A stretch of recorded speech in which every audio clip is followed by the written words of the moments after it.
Hari Om. We start with the prayer. Om Samasta Jana Kalyani Niratam Karunamayam Namami Chinmayam Devam Sadgurum Brahma Vidwaram Vasudeva Sutam Devam Kamsachanura Mardanam Devaki Paramanandam Krishnam Vande Jagadgurum Tvameva Mata Cha Pitattvameva Tvameva Bandhuscha Sakattvameva Tvameva Vidya Dravidam Tvameva Tvameva Sarvam Mama Deva Deva Tvameva Sarvam Gurudeva Deva. Hari Om. We are doing question and answer sessions in Vedanta, and one of the questions that are posed is sannyasa required for self-realization? And is one of the topics that are very hot topics, and Shankaracharya in fact says that sannyasa is required. At least some people quote that Shankaracharya statement. But is it really required? What is the scriptural evidence for it? There is only one evidence, and it doesn't say sannyasa is required, but what happens is that in the Brihadaranyaka Upanishad, Yajnavalkya, who is already having a jnanam because he is able to teach everybody there. So you have previously where Yajnavalkya was a teacher, and there was also competition in the Janaka court and so on and so forth. So it's proved that the Yajnavalkya is have complete knowledge of Vedanta.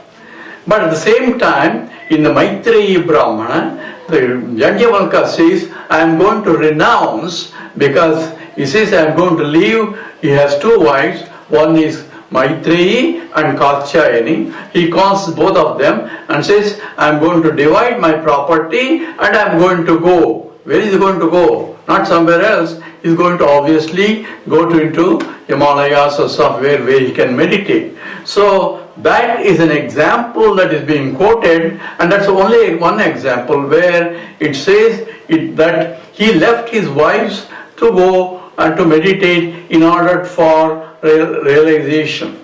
He didn't say in order for, I'm going there for self-realization. He said, I want to meditate. So that is an example that is quoted. Therefore, sannyasa is required, but he couldn't realize as a grihastha ashrama, so he has to take sannyasa in order for realization. So therefore, everybody has to do. So what's good for Yajnavalkya should be good for everybody else. That is a statement. But is that really true? And how do we know? How do we prove that?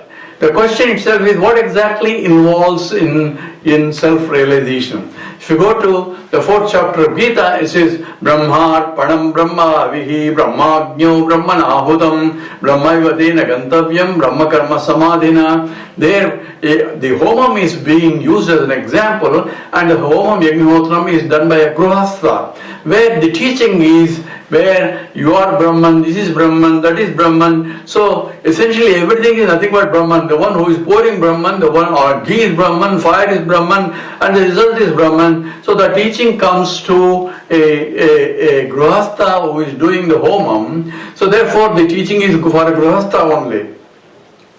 So the question that is really sannyasa required?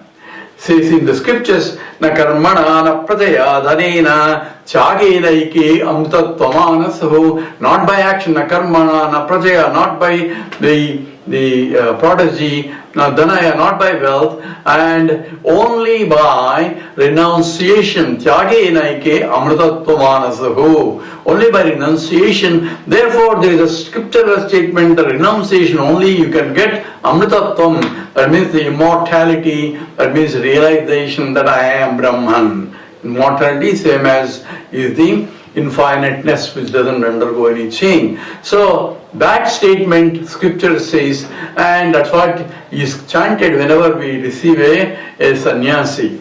So therefore sannyasa ashram is required. So what exactly tyagam involved? Tyage naike. Tyagam means your renunciation alone is required, and renunciation alone gives the self-realization for moksha.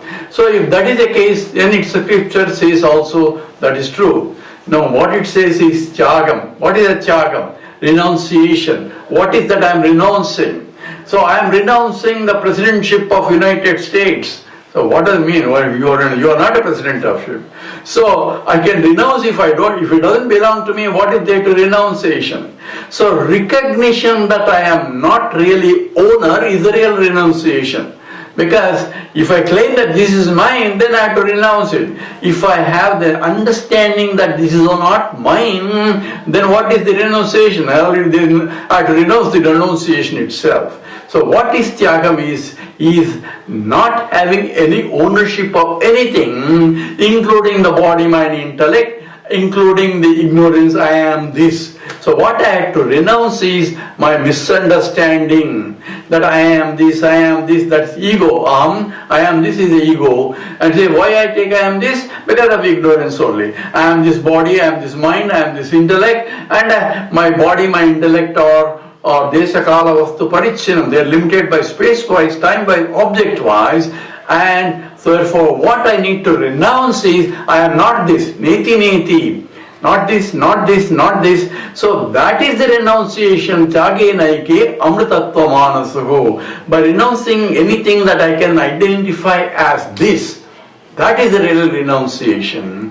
That is Tyagam, and there is a Krishna called Sannyasa Yoga. Sannyasa means renunciation, my false understanding or false identifications, and yoga means yoking my mind to true understanding. That means I am, because of which I am conscious of this, I am conscious of this, I am conscious of this. So it's not that this is a problem. I can reject, I am not this, at the same time I can shift my attention.